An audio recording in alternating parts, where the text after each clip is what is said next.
Imagine a palace where wine was not served in cups, but poured into a giant pool.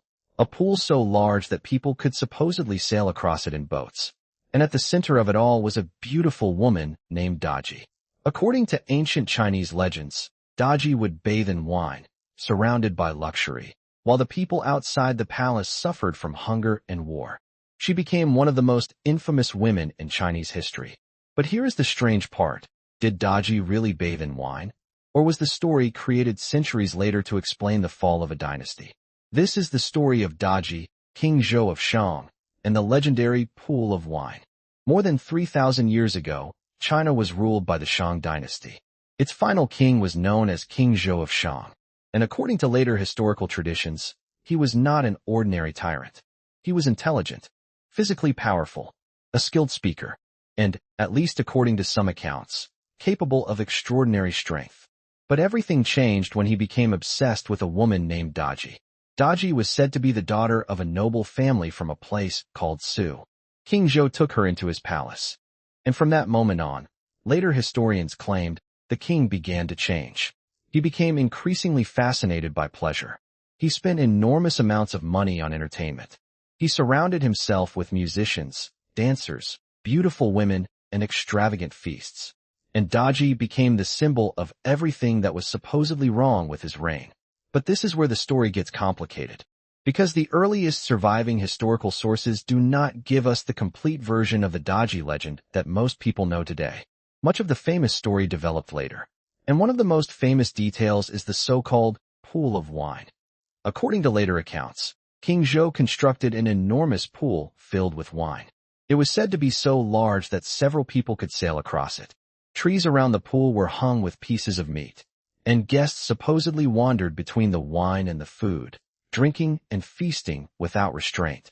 This became known as Juqi Rulan, literally, the pool of wine and forest of meat.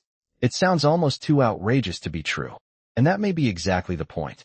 The story was meant to show that the king had crossed the boundary between luxury and madness. He was no longer simply enjoying wealth. He was wasting an entire kingdom's resources on pleasure. But did Daji actually climb into the pool and bathe in wine? Probably not in the literal sense that modern audiences imagine. There is no reliable evidence that Daji actually took baths in a gigantic pool of alcohol.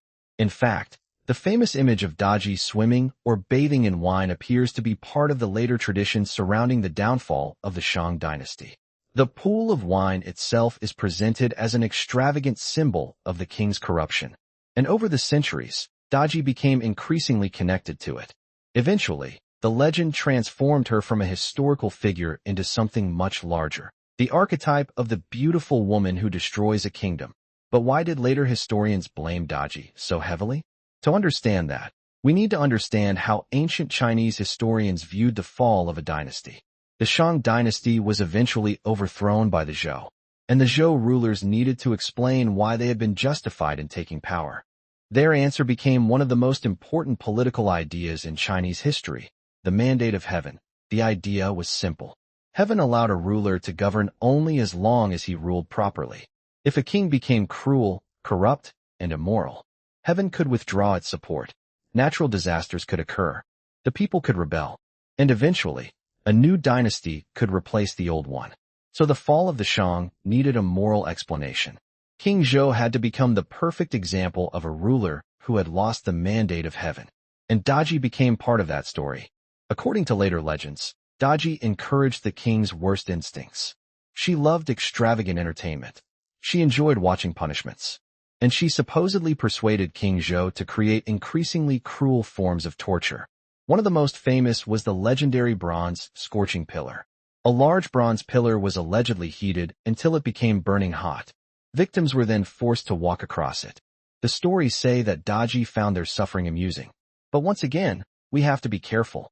These stories were written down and developed long after the Shang Dynasty itself had disappeared.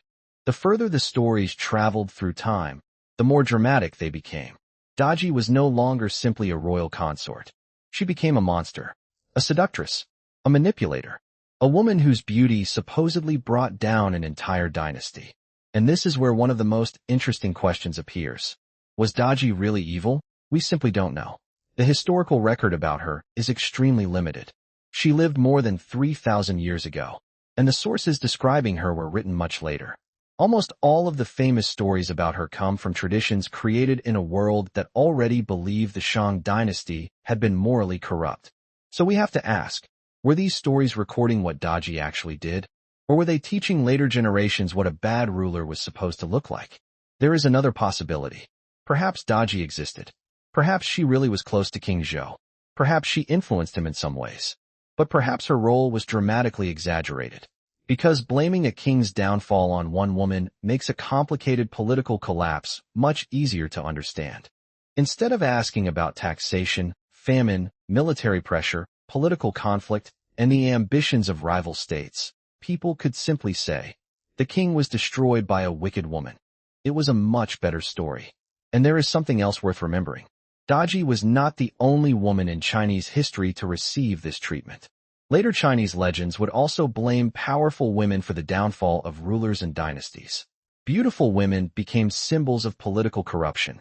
A ruler who abandoned his responsibilities for pleasure could be portrayed as having been seduced away from good government.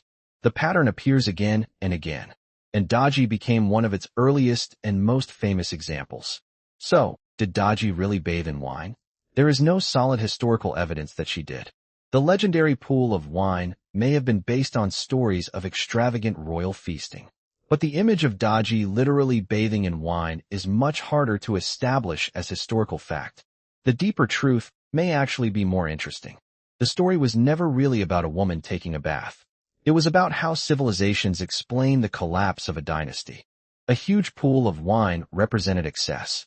The forest of meat represented waste. The cruel punishments represented tyranny.